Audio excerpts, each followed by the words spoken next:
Seigneur soit avec vous. Et avec votre esprit. Évangile de Jésus-Christ selon saint Jean. Gloire à toi, Seigneur.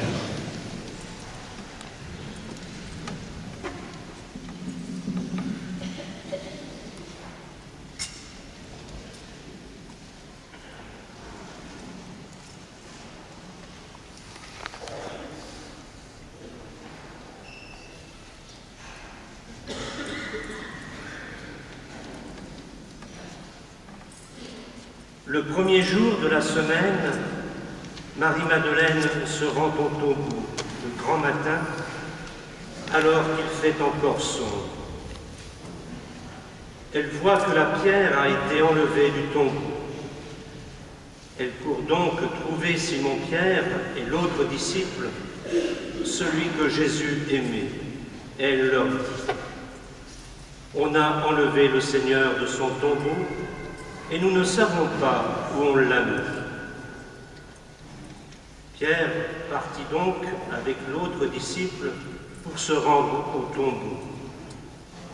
Ils couraient tous les deux ensemble, mais l'autre disciple courait plus vite que Pierre et arriva le premier au tombeau. En se penchant, il voit que le linceul est resté là. Cependant, il n'entre pas. Simon-Pierre, qui le suivait, arrive à son tour. Il entre dans le tombeau et il regarde le linceul resté là.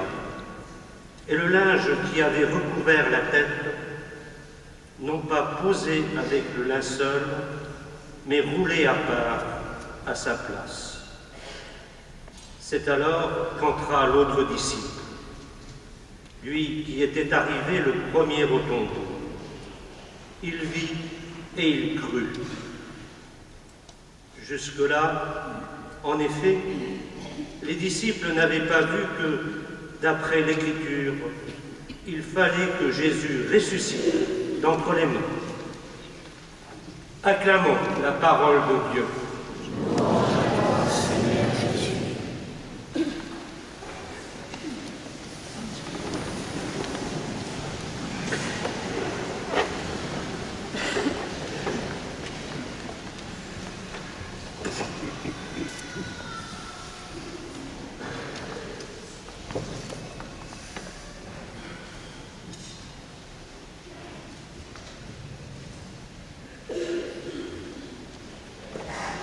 Cette nuit, frères et sœurs, un homme est né une fois pour toutes à la vie de Dieu, la vie qui ne finit pas.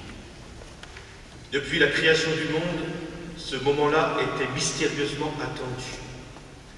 En imaginant le monde, Dieu n'avait qu'un désir, que les hommes le rejoignent dans sa vie. Mais il aura fallu attendre des millénaires pour qu'enfin cette nuit-là, l'homme Jésus naisse à la vie éternelle de Dieu. Quand, au petit matin, Marie-Madeleine se rend au tombeau, elle n'a aucune idée de cela. Ce moment tant espéré, elle n'y pense pas. C'est bien plutôt vers la mort que cheminent ses pas. Femme du deuil, elle s'envoie témoigner d'un dernier geste de vénération envers le corps de Jésus, un dernier adieu à celui qu'elle a tant aimé. Comme l'Évangile est étrange parfois, Marie-Madeleine est à 2 pas de connaître une révélation extraordinaire, un événement attendu depuis les commencements du monde, et elle ne se doute de rien. Et même quand la formidable nouvelle l'atteint, elle ne comprend pas. Elle court chercher du secours. On a enlevé le Seigneur de son tombeau et nous ne savons pas où on l'a mis. L'annonce de Marie-Madeleine affole les disciples. Elle les tire de la torpeur et de l'abattement. Course folle de Pierre et de Jean. Ils sont saisis de panique, à moins qu'un secret espoir ait fait signe en eux. Devant le tombeau vide, seul, Jean, le bien-aimé, voit et croit. L'Évangile a fait son chemin en lui. À cet instant, frères et sœurs, la foi en la résurrection de Jésus est toute fragile, à peine éclose, tout juste commence-t-elle à voir le jour dans le cœur des disciples comme un premier étonnement, un point d'interrogation. Marie-Madeleine et Pierre nous ressemblent, image de toutes nos difficultés à croire une nouvelle qui serait trop bonne pour nous.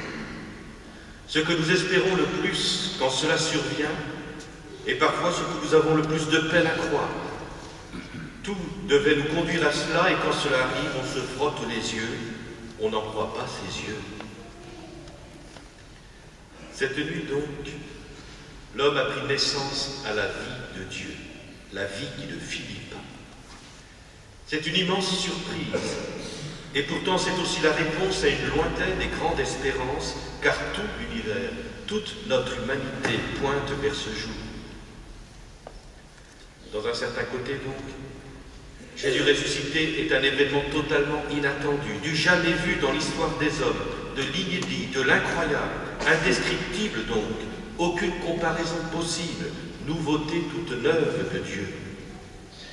Mais par un autre côté pourtant, Jésus ressuscité est un événement annoncé, espéré, désiré depuis si longtemps, comme si tout en l'homme devait conduire à cela.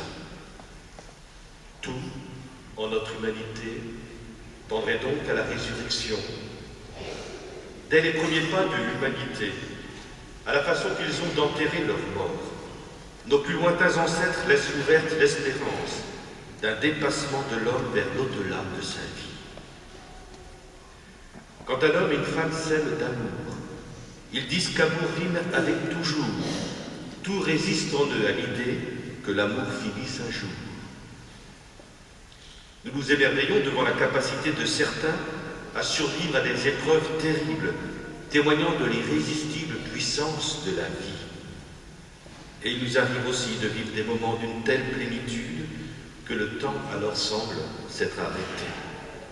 Et tant d'autres signes encore qui laissent à penser qu'au plus profond d'elle-même, notre humanité aspire à l'éternité.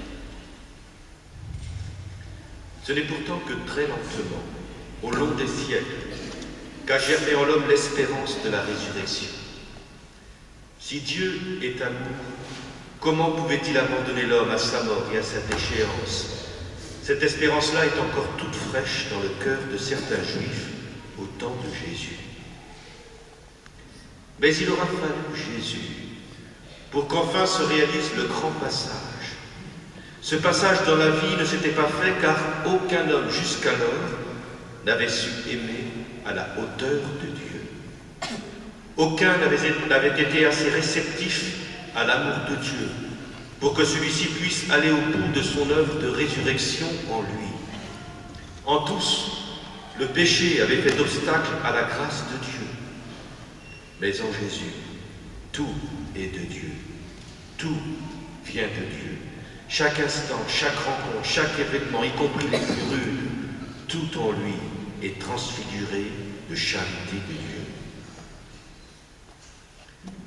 Parce que l'homme Jésus, le Fils de Dieu, a vécu toute son existence d'homme dans l'amour du Père, pour la première fois, l'amour de Dieu a pu faire en l'homme tout son travail de création. Dieu l'a ressuscité d'entre les morts. Jésus a libéré le passage et désormais la voie est ouverte pour tous ceux et celles qui veulent bien le suivre. Vous êtes ressuscités avec le Christ, nous dit saint Paul. L'amour venu de Dieu qui habitait Jésus et qui traverse la mort, le ressuscité le donne aux hommes par l'Esprit, naissance à une vie nouvelle, passage de Dieu dans nos vies. C'est au baptême que l'Église célèbre cette nouvelle naissance, dans l'amour du ressuscité. Manon, Nathaël, Sandrine, depuis des mois, vous vous êtes préparés à célébrer ce grand événement dans votre vie. Dans un instant, vous allez être plongés dans l'immense amour de Jésus. Cet amour qui, parce qu'il vient de Dieu, est plus fort même que le mal et la mort en vous. Vous devenez ce matin de Pâques des chrétiens. Être chrétien, c'est se laisser habiter par l'amour de Dieu en Jésus. c'est laisser l'esprit d'amour de Dieu faire son œuvre de résurrection en nous. C'est ne pas désespérer de son amour en nous et trouver alors en lui le courage de témoigner d'une existence plus simple et généreuse, plus solidaire et fraternelle, plus spirituelle. Manon, Nathaël et Sandrine, chaque jour qui vient désormais, vous allez apprendre à vivre en chrétien. Vous allez construire l'histoire de votre vie dans l'amitié avec Jésus le vivant. Le baptême vous engage à vivre une nouvelle vie dans votre vie, celle d'enfants de Dieu et de frères et sœurs des hommes en Jésus. Il vous appelle à construire votre vie chrétienne en témoignant de l'amour de Dieu, plus fort que le mal et la mort, auprès de tous ceux et celles qui vous entourent. Cette histoire de votre vie, vous n'allez pas la bâtir tout seul, car cela est trop difficile et même impossible. Ce matin, le Christ Jésus vous donne tout son amour qui ressuscite, et il vous fait le cadeau d'autre chose encore. Il vous donne, il vous offre l'Église. L'Église, c'est-à-dire la grande famille des baptisés, qui ensemble prient, écoutent la parole de Jésus, se nourrissent à son corps, son pain et son vin, et s'entraînent les uns les autres à mieux témoigner de lui. Manon, Nathaël et Sandrine, au nom de toute l'Église, je suis heureux de vous accueillir dans la grande communauté des frères et sœurs de Jésus. Que votre baptême ce jour nous remplisse de la joie pascale, car Christ est vraiment ressuscité, il est vraiment ressuscité. Alléluia, Alléluia.